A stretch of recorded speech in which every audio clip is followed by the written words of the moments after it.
Do you know of any other piece of software that it's so pervasive that if something similar happened, the world is going to go crazy again? I don't. Although, the thing with this, I would think, answering off the cuff here, is that this was the perfect storm, right? A library that's used in so many different applications that's also open source. Mhm. You might have security tools and for example, the thing that happened with Semantic where, it would just, be exploitable by a file. The reason that one I would argue wasn't such a big deal was because of first, it's closed source, and second, you actually had to get a file on the computer. Whereas this was everywhere, and it would just pop up randomly. I mean, you would send an exploit to an app, and it would show up somewhere else on a server that wasn't connected, or in a vendor, somewhere else.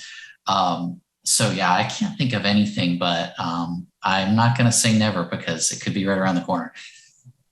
Right, right. And then follow up, what was the reason for so many patches? Like, was there a common trait of like what people missed, or was it like random things that people were just rushing for different, closing different loopholes or?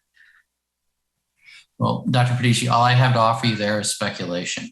But Mm, what I'm thinking is that when this came out, they rushed to fix the first thing as quickly as they could.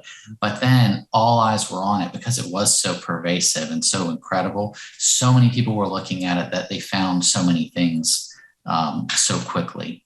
I see. All right. Thank you.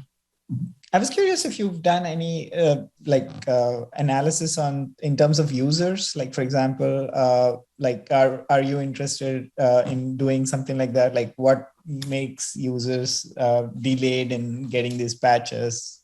We haven't. And the reason for that is most of the users are probably enterprise users, and they're going to not want to talk about how quickly or slowly they roll out patches. Because that might reveal vulnerabilities and bring them open to scrutiny.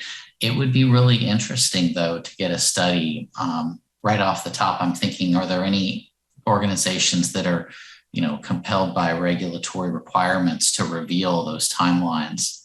And it would be interesting to get that data now that you mention it, but I hadn't thought of it. That's a good idea.